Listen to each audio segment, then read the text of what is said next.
Welcome once again to the Retirement Blueprint Show with Tim Lofton of Axum Planning and Wealth. Another financial advisor joining us today, Bret Loftus. I am your host, Spike Spangle. Tim Lofton, what, yes. did you need a bouncer in between us? Who's the gentleman you've got joining us today? Well, this is Bret Loftus, and he is joining us for the first time on this show. But he's been a part of our We've never had a guest. He's in the sight line. He's in the way. I feel like I'm off balance. No. We are thrilled to have you. Absolutely. I'm thrilled to have another perspective here on the program. But you're both part of Axum Planning and Wealth, both helping people with retirement planning strategies. And so with bringing you in today, what we wanted to do was talk about some of the biggest retirement planning mistakes, the big misses, the big miscues, things that people just aren't aware of when it comes to retirement planning, because you guys sit down with folks every single day in the offices. Sound like a good idea? Bret, are you on board with this one today? 100%. Let's do it. All right. First of all, I'll start with this. Maybe if you could just tell us a little bit about yourself. I know financial advisor. When you were 8 years old, you didn't dream of being an astronaut. You always wanted to help people with money? Crunching numbers, yeah. That was my thing. Yep. I flew through math, and that was it. I knew this was what I was destined to do. No, I didn't know I was even going to do this until college. I played football in college and picked the wrong class. Where at? Portland State Nice. University. Yeah. Nice. Picked the wrong class as part of fit in my schedule, and just so happened I really enjoyed it. And that was it. Excellent. And so now it's I call it kind of part of the service industry. So we're just helping people with the numbers of it and trying to figure out what do we need? What do we need to save for retirement? What kind of investments do we need to be in? So and what you don't know, right? Yeah. Because that's the big miss here, is that it's not that people purposely don't plan or don't think about stuff. It's really that they didn't know to even ask the question. Yeah.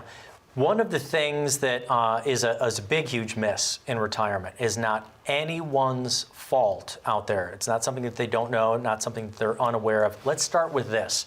When it used to be retirement planning, you had three legs of a stool. You had your Social Security, you had your own savings, and you used to have pension plans. What's that? Timothy, are people missing out on pension plans? Well, they're not missing out. They're just not available anymore. My grandfather worked the same place for 30 years, did everything right, retired, got a check in the mailbox every day until the day he died. And that's just not the America we live in today. Yeah. How many folks who come into your office now do you see actually still have a pension plan? Maybe, if anything, a government employee or a service worker of the county? Very, very few. Very right? few. It's the exception, not the rule. Right. Yeah. And it's great luxury to have, but even today, we've talked about this on another program where there are pensions out there that are even being pulled away. Happened in one of the very largest automakers, happened in a few states for healthcare workers, right, and the largest trucking company in the world. So even having a pension today is not a guarantee. As I talk about pensions, I want to move over into this one. Social Security. This used to be part of that pension plan idea, right, money for life. But now they're talking about the fact it could be reduced, might not be there. Bret, you're already smiling. How do you feel about Social Security? Is it going to be there? It's probably the most common question that we're asked. You know, how do I make sure I make a plan where I'm not dependent on Social Security? Because people are very, very speculative as to whether or not it will be there in 15, 20 years. Yeah. Now, is that the case? We don't have a crystal ball, right, but we want to make sure that people have a plan in place to accommodate whatever their concern is. A slash, I don't see how that's going to really be avoidable in the future. Yeah. How far down, we don't know. Yeah, and unless Congress comes together, and they can't even come together on daylight savings time. You think right, they're going to get together on Social Security and fix this? But seriously, I can't imagine looking in the face of a retiree. Well, you won't as the Social Security Administration. You'll just get a reduction. And what 20% off of what you're taking home would feel like when you're 72, 75, 78, you've stopped working. It's like, do we have to go back to work? Well, Spike, let's put this in the context of what people understand. You say 20%, and maybe for the folks out there watching the show, they're like, well, that doesn't sound like a lot. Like, I tip 20% at the restaurant. But let's put this in hard numbers. That means that if you have a Social Security benefit right now of say $30,000, you're talking about a $6,000, $500 a month decline. And the question is, do you have a place to pick that slack up? Is there a plan in place that's going to allow you to not have to do without $500 worth of life a month? What are you both talking about then? Let's say Congress comes together. You guys missed the big eye roll I just did at the camera there. Yeah. Are you talking about putting things in place or maybe taking more risk or telling people we might want to work another year or two so we can, do those catch-up provisions, really start piling away money? Or are you looking at things like annuities? What kind of solutions are you talking about right now if you are worried about Social Security? Sure. I mean, the solution is going to be based on any one person's situation. It's not going to be a one-size-fits-all solution by any means. It's going to be more of a tailored solution for that individual's situation. If they're younger, yeah, sure, let's talk about working a couple more years. But if they're already retired, that ship sailed. So let's talk about asset allocation or perhaps taking more risk or annuities or other types of vehicles. It's going to be based on any individual's personal situation. Tim, also retirement planner, what are you talking about with folks right now? We need to try to replace this income down the road? Well, it really comes down to the plan. And so if Social Security fits into the plan, we have the ability to set up Plan B, Plan C, those backup plans to fall on if we go through something like a decrease in Social Security, or maybe, worst case scenario, a pension that actually goes away. But this comes into play the same as we do with if we lose a spouse. Spousal income continuity planning, I love saying that out loud, it makes me sound super smart, is when we look at what income goes away at the death of one spouse or the other and how we would replace that. This fits into that same guise of planning. Okay. We're going to take a very short break right now. We've got a dedicated message here from Axum Planning and Wealth and you, Tim Lofton. But folks, if you want to get your own retirement blueprint, that's what this is all about. Are you concerned about Social Security down the road? Do you have the income that you need that's going to last throughout your entire life? If you're uncertain, call the phone number you see right down there on the bottom of the screen. We want to get you started on your own retirement blueprint. More with retirement specialists Tim Lofton, Bret Loftus, when we get back right after this. It goes back actually when I was 11 years old. That was the first time I discovered what not having money felt like. I remember being in Sunday school class and one of the parents came in to let us know that the ski trip, which was kind of a rite of passage at 12, was coming up. And so I got my permission slip and class got out and I was that kid. I was like running through the church and up the stairs and weaving in and out of people and got into the sanctuary and I looked at the very back of the sanctuary and I saw my mom and she was there with 2 or 3 other ladies and they were talking. And I took off at a dead sprint and I'm waving this piece of paper and talking a mile a minute and I get to her and she's like, wait, honey, what is it that you're saying? And I said, Mom, I said, I can go. Like, I'm going to be 12, I can go. And she's like, go to what? I'm like, the ski trip, the youth group ski trip. And I'll never forget, she got down on one knee and she wrapped her arms around me and she said, baby, she said, we can't afford that this year. And it wasn't the disappointment of not being able to go on the trip. It was the look in her eyes that she couldn't afford it and that she couldn't do that for me. And I really think that put me on the path of having a heart for helping people get to retirement, to be able to stay retired and to live their best life. And that all starts with advice. And that's what I chose to do for a living. Thank you for coming back to the Retirement Blueprint Show. Tim Lofton, Bret Loftus, retirement specialists of Axum Planning and Wealth. I'm your host, Spike Spangle, and today we're talking about some of the things that people overlook when it comes to retirement planning. Huge one here, inflation. Bret, you've put together plans for people, but I don't think anybody expected the inflation over the last couple of years. How are your current clients doing with the plans that you put in place over the last couple of years? Were they okay, or have you had to make big adjustments?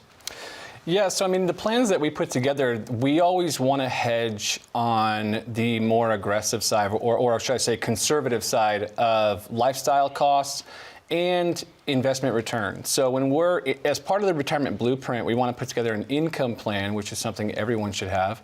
And that income plan should consist of, a conservative lifestyle budget. What does it cost to live the life that you had envisioned your whole life as a retiree? And so we like to hedge on the high side, and we'll do that. So a lot of our clients, they have us as a resource. They call us if they need us. But for the most part, they've been okay. Have they noticed it? Absolutely. Was it detrimental? Not so much. It was okay. All right. Tim, for yourself, you've had folks come in. Give me a real world example. Sure. Did you have to adjust plans? Come on, this was 8 or 9% inflation over the last 18 months. Sure. Well, first thing, remember that inflation has been very close to zero for a number of years. And so this 9%, when you average it out, it just hit us all at once. And so people were like, oh my gosh, I went to the grocery store and it's $100 more. It's 20 extra bucks at the gas tank. It was so fast and so vicious the way that it just kind of came in. It caught people's attention. But I'm more concerned with the folks that maybe aren't factoring that in to their plan. And I'll give you an example. We had a client, and great couple. They came into the office and they were kind of beside themselves. They had a financial planner, at least they thought they did, that they had gotten at one of the big box firms. And they sat down with us and they kind of shared the plan. And honestly, as they were explaining the plan to me, they understood the plan better than most people that I sit down with. The problem was the person who put the plan together didn't factor in inflation. And so they had this idea that if they saved $1 million, they would be able to generate $40,000 a year of income. That was Social Security. They were going to be fine. The problem is that $1 million goal was 10 years old. And so now that $1 million is no longer going to be enough because they didn't factor in inflation. It's going to be about 25% short of what they actually needed. And so as we sat down and we were able to fix things, they had some additional assets, but this is a very common occurrence where we have this goal number out there that we're trying to get to and we're saving towards it, and we don't factor in important things like taxes and inflation. Right. Bret, let me ask you, I always like asking anybody who comes on the hot seat panel with us, is $1 million enough today? That used to be the magic number. We were saving for $1 million. This is our target goal. Do you do it by a target number? Or does it depend on what their household is? Or because sometimes we found that people have saved a lot of money, but their monthly lifestyle is really expensive, or they've saved $1 million and they hardly spend anything, and they'll never spend enough of it. So true. Just like you saying, I saved a lot of money. How much is a lot? A lot to me and a lot to whoever's watching is going to be radically different. $1 million, it could be enough for someone that needs $40,000-$50,000 a year total.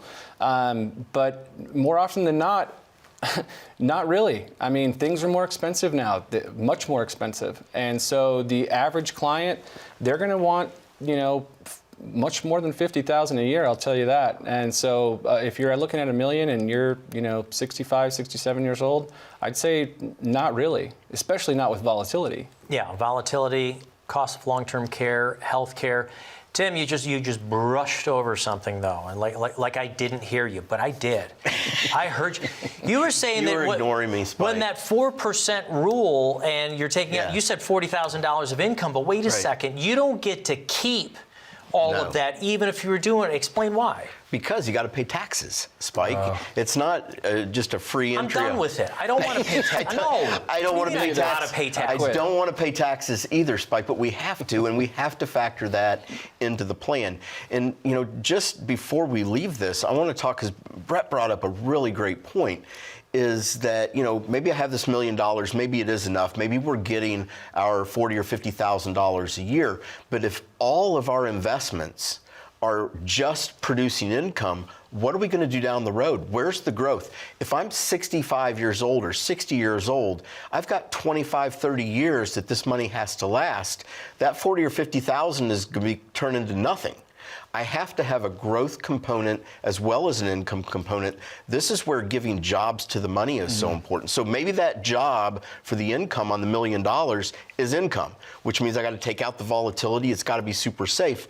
But there's got to be a backup bucket of money, that growth bucket, that's going to keep pace with inflation, that's going to allow me to stay ahead of that slow erosion of purchasing power, which is what inflation is. It still sounds, though, like we have to take a certain amount of risk. And with this growth...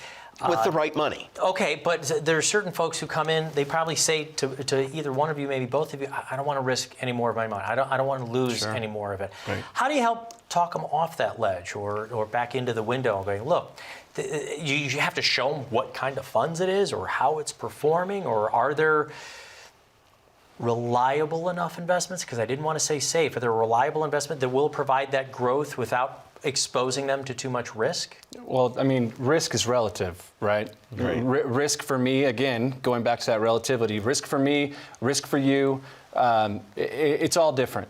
And so we could be talking about something super speculative, but there are definitely more conservative, I will say, investment strategies that could yield far better returns than inflation on a long average.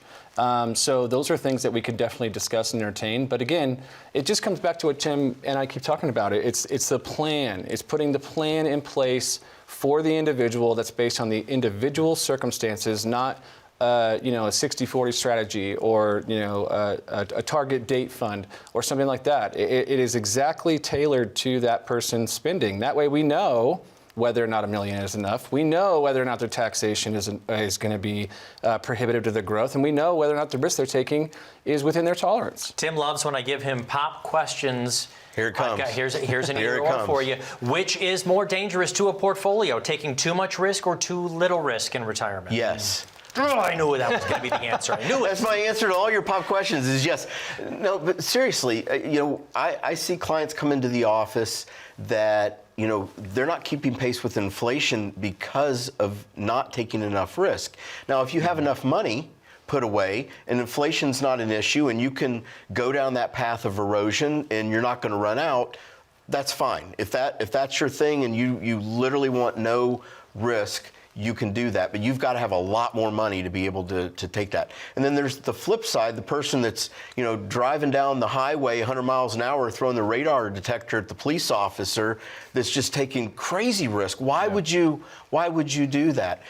It comes down to understanding where they're taking the risk. One of the reasons why clients don't feel comfortable taking risk is they're looking at the whole portfolio. If they're looking at just the income piece being all figured out, all of a sudden there's a comfort level there with growth because they have the separate buckets. Portioning out, giving jobs to money. Your lump sum of savings doesn't all need to be saved the same way. Correct. Okay. Folks, we've got to take a very short message break here. We would like to get you started on your own retirement blueprint so you can sit down with retirement specialists like Tim Lofton, Bret Loftus of Axum Planning and Wealth. It's really simple. It starts with a phone call down on the bottom of the screen. It's going to go over to our secure call center, and we will set up an appointment so you can come in, meet with the retirement specialist so we can make sure that you don't run out of income in retirement, that you're not taking too much risk or too little risk to run out of your assets in retirement. More of the Retirement Blueprint Show with Tim and Bret when we get back right after this. Do you feel like you're stuck when it comes to retirement? With more questions than answers? For example, do you understand the impact inflation will have on your savings? Are you prepared if something happens to your spouse? How will you replace their income? Is your estate plan up to date? Would a nursing home stay potentially wipe out your retirement savings? If any of these questions are on your mind, we would like to invite you to sit down with one of our financial retirement advisors and discover our trademark process, the Retirement Blueprint. Any successful retirement starts with a plan. Let us plan your tomorrow today. Welcome back to the Retirement Blueprint Show. Tim Lofton, Bret Loftus, financial advisor, joining us today from the group here at Axum Planning and Wealth. I'm your host, Spike Spangle. Bret, I want to throw you out before we end today's program. Again, what is one of the bigger things, maybe if not the biggest thing in your opinion, that is overlooked when it comes to retirement planning? That's a good question. I would say probably long-term care. It's something on. I would say most people will bring it up, but it's very seldomly actually planned for, because in reality, no one really knows if they're going to need it or not. But factoring that in is the most prudent thing you could do, because it could be a train wreck down the road. And so figuring out ways to segregate money and subsidize for that on your own, if you can, is a very, very prudent thing to do as part of a more holistic plan. It has to be done. Yeah, Tim, people who come in your office, do you think that they can afford to self-fund on long-term care? Have people saved enough? Yeah, some can, and that obviously, if we can be self-insured for long-term care, that's the ideal scenario. For the folks out there that are on the bubble, those are the ones that kind of get caught in that middle. They don't quite have enough, or they have enough that they could pay out of pocket if it's a certain type of care. In other words, if it's $5,000-$6,000 a month, they could probably swing it. The problem is, if memory care could be $15,000 a month, and as you look across the country, those prices are all over the place and they're going up. So self-funding is, I had a client that owned an apartment building, and she received obviously income from the apartment building, but she didn't really need it. And the plan was that the apartment building was going to go to the kids when she died, and they could manage it or sell it or do whatever they wanted. But her backup plan was, if long-term care was something that she had to deal with, that property would be sold and used for that purpose. So there's all kinds of creative ways. Sometimes people have assets that they're not going to use that we can just label. If long-term care happens, break the glass, this is where I'm going to get that I like it, because we've talked before about rental properties and things that become more Vacation difficult homes. to take care of as we get older. But Exactly. it's like, hey, this is a break the glass. Yes, you were using it for a little bit of income, but is it worth it when you can turn that in? Maybe that's your long-term care option, but not everybody has that option. So, right, and if they don't, that's where estate planning comes in. And as Bret was talking about the idea of long-term care and long-term care planning, that really dovetails into another area of our practice, which is estate planning, where we're able to come alongside clients, and if they don't have the money to be self-funded, we can do it through trust work and other creative ways that our legal team gets involved and helps in that area. I wanted to ask what you thought personally, Bret, since you were joining us on the program for the first time, and thank you very much. You've done pretty good so far. You haven't thrown any punches at us, and you've stayed on the set the whole time. It's been hard. What would you think is different about Axum as far as holistic approaches? Is doing something like this at a specific firm that offers everything from estate planning and investments and taxes and talking about Social Security, is it more expensive then to work with somebody who is independent like that? No, not at all. When you look at the cost of a bad decision or the cost of the wrong advice, I would say absolutely not. I mean, when it comes to fees, people will come to us and that's their first question. What are your fees? And I tell them, I don't know, because I don't know. We don't just charge a set fee. There are different tools in the toolbox per se, and different things that we leverage have different costs. Some have no costs, some have some costs. So it's wildly different, and it's different for everyone. But as far as the cost goes, no, because the holistic plan that we put together from top to bottom is going to button these people up for life. And so when you look at the expense of a bad decision versus the cost of a good plan, not even close. I'm with you completely. For me, what my ears are hearing, it's not just cost, it's value. Correct. What are you getting for it? How many times have I gotten a bad haircut, and what would a better haircut have been worth to me? A lot. Right. Makes a difference. Tim, for you, you've been with the firm for a little bit longer than Bret. What do you think the difference is on holistic planning? Is it being able to have that relationship with someone, or just being able to say, oh, I know you've got a tax question, great, let me walk you down the hall, let me talk you to somebody else who can get you that answer. That way you don't have to send somebody out the building and to go find their answers. You get to help them completely. Being able to have the partners in place under one roof is a difference maker when it comes to putting a plan together. And the hardest part about saying holistic planning is that everybody says holistic planning. You can go to the big box firms and they'll say, we do holistic planning, but they don't. So it's not, I don't even like using the words because I feel like it's so overused. Let me ask you this. If you're sitting at home right now and your advisor team has said that they do holistic planning, did they talk to you about your tax plan, your tax strategy, your Social Security claiming strategy, what you're going to do after a loss of a spouse? Were they able to set up a trust, advance directives, be able to come alongside you and really focus on risk, not from just the generality of risk, but making sure risk is applied in the right places, in the right accounts, with the right money? Did they help you give jobs to your money? If the answers to any of these questions are no, that's the difference between Axum and everybody else. Also, I will add to that, risk, and for our high net worth clients, liability. These are clients that have a wealth of investments, and if their kid happens to get in a car accident with someone on a rainy day, they could lose it all, right? And so figuring out a way to shelter these assets through different things that we do, which is holistic planning, is again, value. It's kind of like turning your family into your own LLC. It's Correct. like, what do we need to do to protect this? An ironclad. Yeah, exactly. Absolutely. And unfortunately, we've heard story after story about this. You know, and oftentimes mistakes people make, thinking, oh, well, I want to make this easy on the kids. I'm just going to title them onto the house. That way they can get. And what happens if that person is sued? We just want to make sure that you get the protections. Bret, we know that we do the retirement blueprint. Financial advisor yourself. When people come in, just very, very brief, what's that experience like? Is it a pitch or is it a conversation? No, it's not a pitch. It's always a conversation.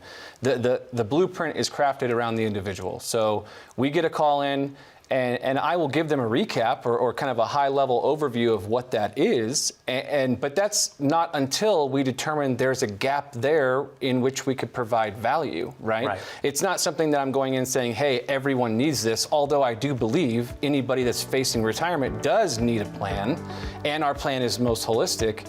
It's not a pitch. Thank you so much, Bret. Tim, we going to have him back sometime? I think so. I liked having him here. How about you? Thank you. Yes, it's a thumbs up for me. Okay. Tim, I'm not sure about you, but yeah. Thank you so much for watching. We had a great time. Look, we like to have fun with this, but we know that your retirement planning is serious. It can be overwhelming. It can be confusing, but we are a resource right here for you. Call the phone number you see right down there on the bottom of the screen. We want to get you started on your own retirement blueprint. It is no cost to you, our television viewers. Thank you so much for watching. We'll be back again next week.